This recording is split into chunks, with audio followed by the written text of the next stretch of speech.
My topic of discussion is gastroenteritis, and gastroenteritis में basically there is inflammation of intestinal tract and stomach. So it is also known as stomach flu, right? So let's start discussion. Basically, इसमें हम patient comes with us with the complaint of diarrhea. So हम diarrhea को divide करते हैं into three categories. That is acute, persistent, and chronic.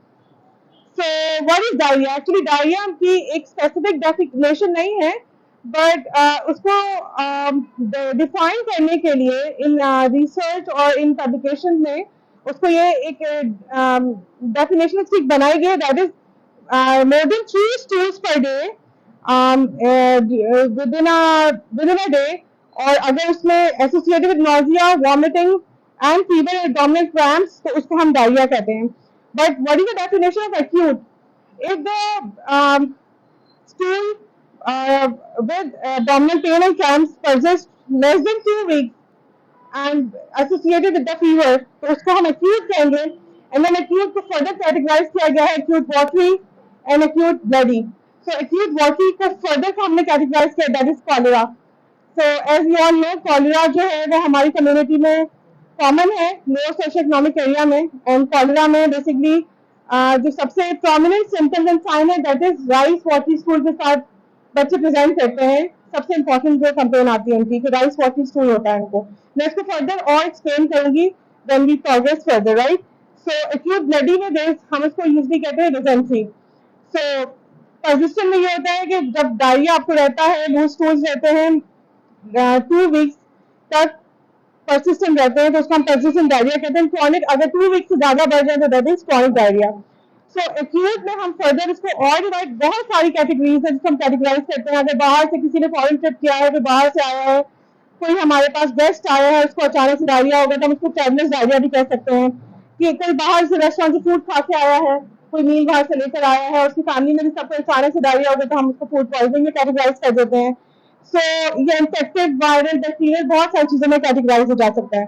Persistent में secondary causes भी हो सकते हैं लाइक लैक्टोज इंटॉलरेंस, जो कि अगर हम बच्चों में बात करें तो कुछ बच्चों को बाय बर्थ होते हैं क्योंकि प्रीमेच्योरिटी के कॉम्प्लिकेशन में लैक्टोज इंटॉलरेंस भी होता है. जो बच्चे प्रीमेच्योर बॉर्न होते हैं वो अपनी मदर का फीड टॉलरेट नहीं कर सकते बिकॉज उनकी गट उस तरह से मेच्योर नहीं होती. तो वो बच्चे जो हैं वो उस तरह से उनके अंदर जो एक लैक्टोज का जो प्रोटीन होता है वो उससे डाइजेस्ट नहीं कर पाते, जिसकी वजह से लैक्टोज इंटॉलरेंट हो जाते हैं. बट कुछ बच्चे जब वो अपनी लाइफ में प्रोग्रेस करते हैं तो वो prolong lactose intolerance life long उनको हो जाती है. और कुछ के लिए कि वो सेकेंडरी जब अपनी एज में प्रोग्रेस करते हैं तो वो वापस नॉर्मल रूटीन में वापस आ जाते हैं. तो कुछ को जो है वो लाइफ लॉन्ग होता है और कुछ के लिए वो नॉर्मल जो है वो for few years of life वो रहते हैं. सो then there is synthetic insufficiency हो सकती है उनको, that is another reason of persistent diarrhea. Chronic में there could be IBD, IBS, post gastrectomy. कुछ लोग अपनी gastrectomy करवाते हैं उसके बाद से उनको diarrhea की प्रॉब्लम हो जाती है. Then there is post cholecystectomy. So there are lots of reasons and causes of the diarrhea जिसको हम अगर डिस्कस करें तो मे बी टाइम हमारे पास कम हो, बट लेट्स इसको एक फोकस उसमें रखते हैं. So the most important cause and the infective diarrhea जो कि without blood हो, non bloody diarrhea में जो cause है that is norovirus and that is rotavirus. And patient if comes with the bloody diarrhea जिसको हम dysentery भी कहते हैं, जो कि हमारी OPD में usually patients इस कंप्लेन के साथ आते हैं, but sometimes हम इसको बहुत ज्यादा कॉम्प्लिकेट इसलिए कर देते हैं कि sometimes जो हेमोरॉइड की कंप्लेंट्स के साथ आते हैं, but वो ये भी कहते हैं कि हमें ब्लडी डायरिया भी हो रहा है. तो हम इस चीज को डिफरेंशिएट करने में हमें थोड़ी सी प्रॉब्लम हो जाती है. तो जो उसका जो सबसे बड़ा कल्प्रिट होता है दैट इज शिगेल्ला और E coli, right. And there must be drug induced diarrhoea as well because over the counter हमारे पास बहुत सी ऐसी मेडिकेशन होती है, मेडिसिन मिलती है जो पेशेंट खुद से भी लेना चाह रहे होते हैं, खुद से लेते भी हैं. उसमें PCIs भी होते हैं, उसमें SSRIs भी होते हैं और कुछ ड्रग इंटरेक्शंस होते हैं, मल्टी ड्रग्स होती हैं जो कि हमें खुद भी नहीं पता होता कि पेशेंट पीछे से लेकर कौन सी मेडिसिन लेकर आ रहा है. उन ड्रग इंटरेक्शन की वजह से भी उनको बहुत से ऐसे कॉम्प्लिकेशन डेवलप हो जाती है जिससे वो डायरिया उनको डेवलप हो जाता है. बट उन्हें ये लगता है कि डिनाइल फेज में होते हैं, ये सब चीज़ों के साथ नहीं है. So let's progress further. So I think I am not, मैं इतना कोई खास डिटेल में नहीं. So let's progress further. अगर हम हिस्ट्री टेकिंग की बात करें तो हमें इट इज़ वेरी इंपॉर्टेंट कि we should ask first thing कि आपको डायरिया कब से स्टार्ट हुआ, since how long you had this problem, कब से हो रही है और कैसे स्टार्ट हुई. लाइक आपने बाहर का खाना तो नहीं खाया, आपने कोई प्रॉपर बाहर का कोई विजिट तो आपका नहीं हुआ, या आपने कोई ऐसी नई मेडिसिन तो स्टार्ट नहीं की, या आप बीमार तो नहीं हुए थे, राइट. पानी कैसा आप ले रहे हैं, क्योंकि लोअर सोशो इकोनॉमिक स्टेटस के जो लोग आते हैं यूजली उनके पास बहुत हाइजीन के बहुत इश्यूज होते हैं. सबसे ज्यादा तो हाइजीनिक प्रॉब्लम के साथ ये लोग आते हैं, तो ये बहुत इंपॉर्टेंट होता है. एंड देन फीवर भी उसी के साथ तो नहीं है, ब्लोटिंग नोजिया तो नहीं हो रहा उनका. So drug history is very important as well, because यहाँ पे over the counter self medication की बहुत हिस्ट्री होती है, और हर छोटी बात पे वो अपने बच्चों को भी जो है वो सेल्फ मेडिकेशन जरूर करवाते हैं, right. So this is very important. So then we have to see कि signs of dehydration क्या है. बड़ों में तो we know कि ज्यादा ही aware कि what are the signs of dehydration, but छोटे बच्चे toddlers और जो न्यूनेट्स आते हैं उनमें signs of dehydration recognize करना is very important, because it could be life threatening for them as well, right. So इस चीज को वक्त पे आप अगर चेक कर लें और उसको इमीडिएट उसका ट्रीटमेंट दे दें तो मे बी लाइफ सेविंग उस बच्चे के लिए हो सकता है. तो उसके लिए उनके साइंस ऑफ डिहाइड्रेशन देखना इज वेरी इंपॉर्टेंट, कि सम की नाइट्स तो नहीं है, कोल्ड इन्फ्लेमेटरी एक्सट्रीमिटीज तो नहीं है. समटाइम्स बच्चे का फीवर नहीं होता, बट उसकी स्किन रिजिडिटी है जो होती है वो कम होती है, और हम एक टेस्ट करते हैं जिसको हम स्किन पिंच टेस्ट कहते हैं.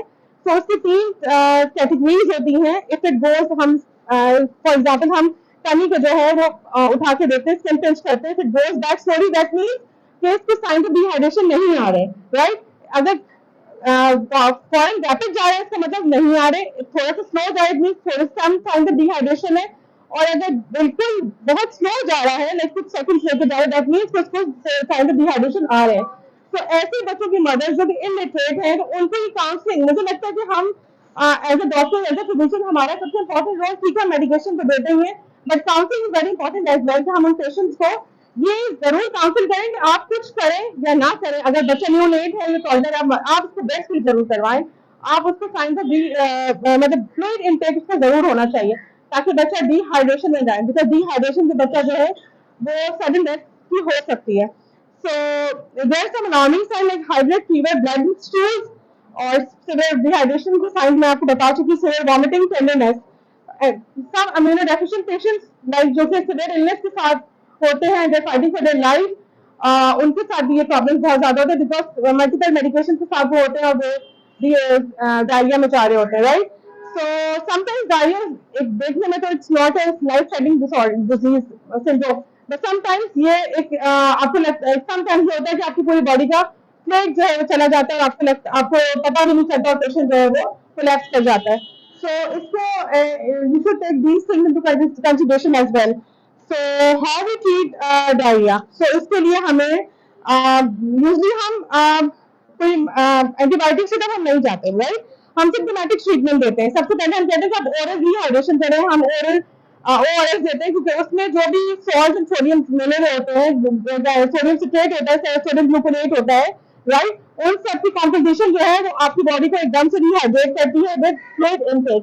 एंड प्लस ये कि उसके साथ हम ड्राई डाइट बताते हैं, like khichdi and banana and Apple. अब एप्पल न्यूली ऐड हुआ है प्लस टोस्ट, राइट, और केवल भी डाइट बताई जाती है. इसके अलावा ये कि आप एंटीबायोटिक्स हम देते हैं, यूजली रेकमेंडेड नहीं होती, बट समटाइम्स जब इन्फेक्टेड बैक्टीरियल में कन्वर्ट हो जाता है तो फिर हम उसके लिए हम देखते हैं कि पेशेंट को कौन सी कैटेगरी में जा रहा है, उसके हिसाब से उसको देते हैं. यूजली हम मेथोट्रेक्सोल भी इसको डाल देते हैं, राइट.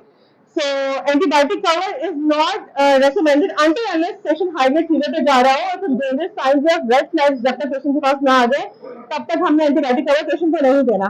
अगर उसका first visit हमारे पास आया है और वो dehydration के signs के साथ ठीक चल रहा है हमारे पास, तो हमने इसको oral dehydration and counseling के साथ वापस भेज. लेकिन अगर वो बच्चा है, if he's a newborn and he's a toddler, तो हमने उसको ऐसे नहीं छोड़ना. हमने उसका पहले proper checkup करके हैं, mother की proper counseling करनी है, right. And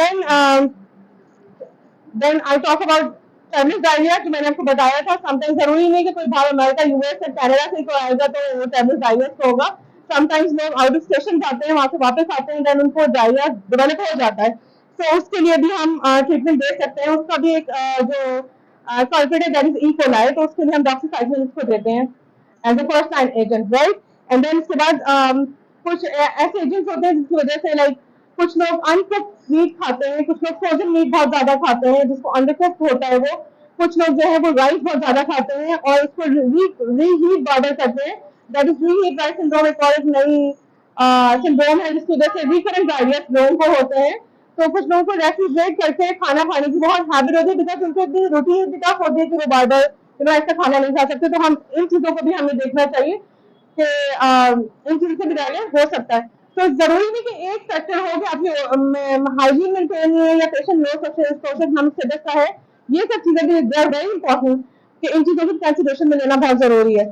सो अब फॉर एग्जाम्पल कंसाइलोबैक्टर जो है वो आपको कोलाइटिस सिंड्रोम करवा सकता है। फॉर एग्जाम्पल एब्डोमिनल क्रैम्प्स हो सकते हैं, पेशेंट को बहुत ज्यादा जो है वो पेशेंट नॉजिया के साथ आ सकता है, राइट। और उसको एजेंसी हो सकती है, बार बार रिकरेंट वो आपके पास आएगा कि मुझे बहुत ज्यादा बार बार 89 एपिसोड ऑफ डायरिया हो रहे हैं, right.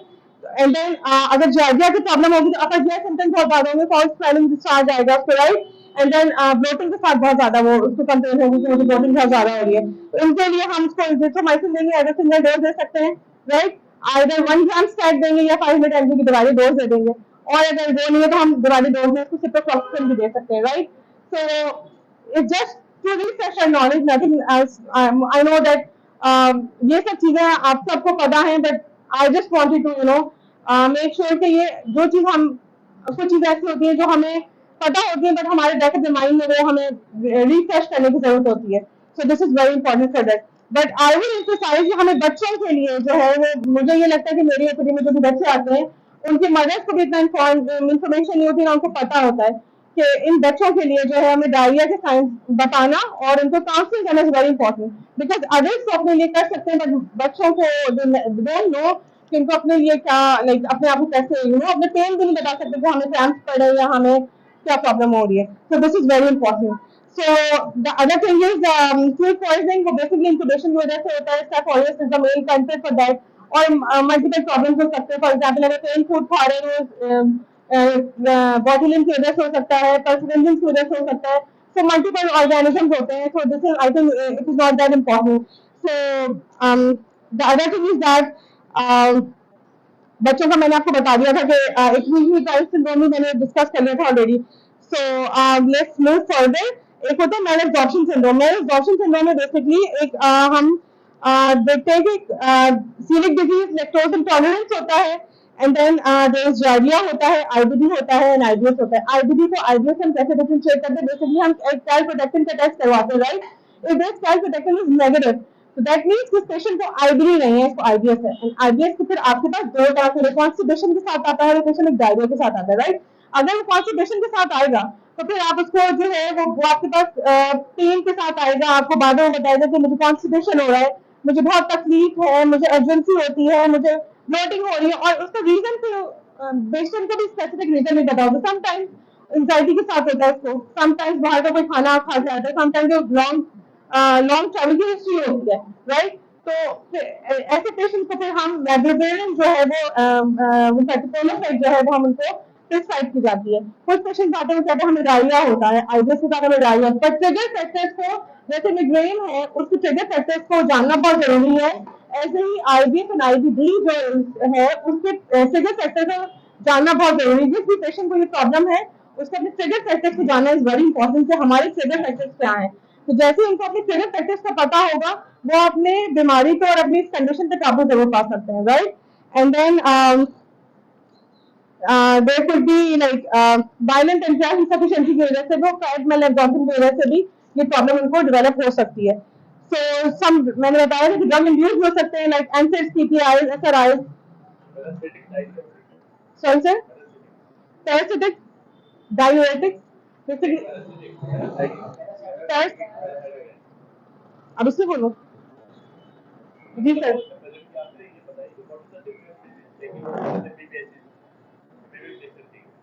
immediate dysentery, shagellosis. Yes, sir.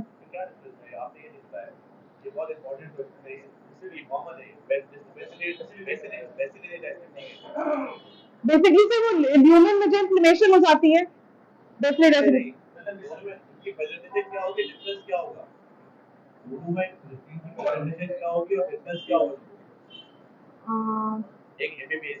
Sir, yes sir, yes sir, yes sir, हाँ, yes sir, yes sir, yes sir, patient bloody diarrhoea के साथ आएगा। Yes sir, yes sir, patient से ब्लडी डायरिया कंप्लेन के साथ आएगा, ब्लोटिंग के साथ आएगा, फीवर की कंप्लेन के साथ आएगा, फीवर की हाइड्रेट फीवर की हिस्ट्री के साथ आएगा सर, राइट। और वो आपको बताएगा कि मुझे बहुत ज्यादा ब्लडी स्टूल्स पास हो रहे हैं और मुझे इतना क्रैम्प पड़ता है कि मुझसे बर्दाश्त नहीं होता दर्द, राइट।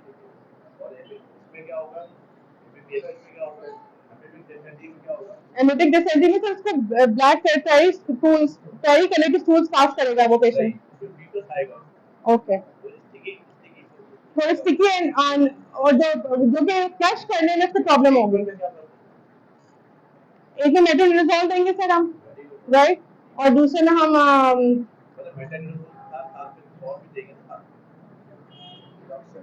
डॉक्सीसाइक्लिन देंगे।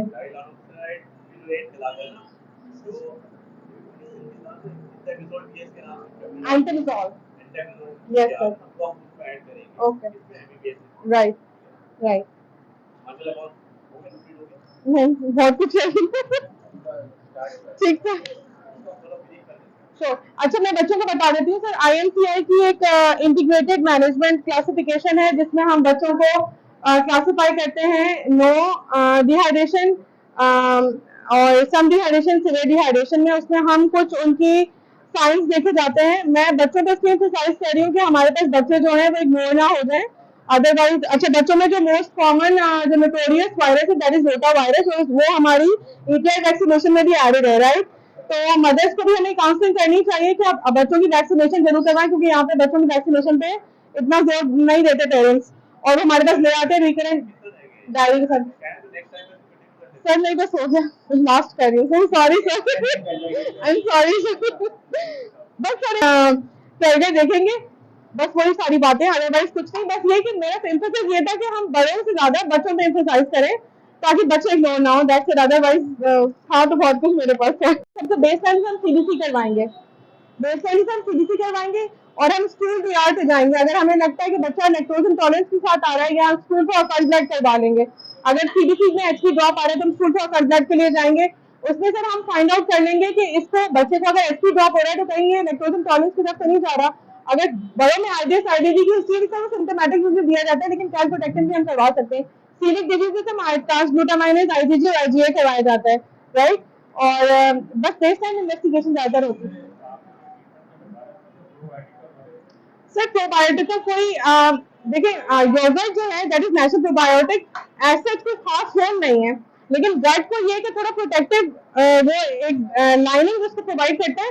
लेकिन सर रिसर्च में कोई इसका इंपॉर्टेंट रोल नहीं, ना ही जिंक का कोई वो हम जिंक डी देते हैं। रिसर्च में इसका प्रूवन कोई रोल नहीं है, लेकिन हम सपोर्टिव ट्रीटमेंट के लिए दे देते हैं यहाँ पे, लेकिन कोई रोल। जी सर,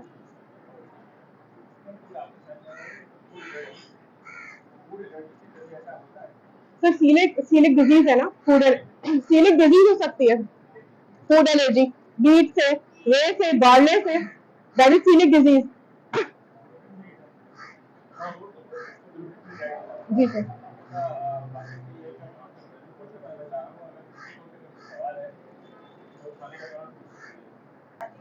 कॉम्प्लिकेशंस, जी जी सर, कॉम्प्लिकेशन में सर देखें, कॉम्प्लिकेशन में ये हो सकता है कि पेशेंट को लैप्स कर सकता है, सही है। दूसरा ये कि परफोरेशन में जा सकता है, ठीक है, परफोरेशन हो सकती है, क्योंकि अगर हम टॉक्सिन्स को अगर हम नहीं रिमूव करेंगे, अगर हम उसको टाइमली ट्रीट नहीं करेंगे तो वो परफोरेट कर सकता है गट को, राइट। और दूसरा वो कोलैप्स में जा सकता है पेशेंट, ठीक है, और सेप्सिस में जा सकता है, राइट। सर्कुलेटरी कोलैप्स भी हो सकता है सर उसको, right. Anything else? Yes, sir. You're right. बिल्कुल। डॉक्टर साहब आप पूछे डॉक्टर साहब से।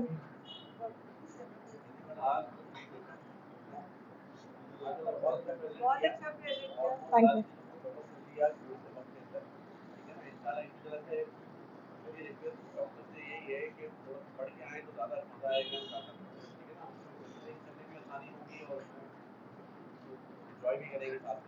Thank you sir.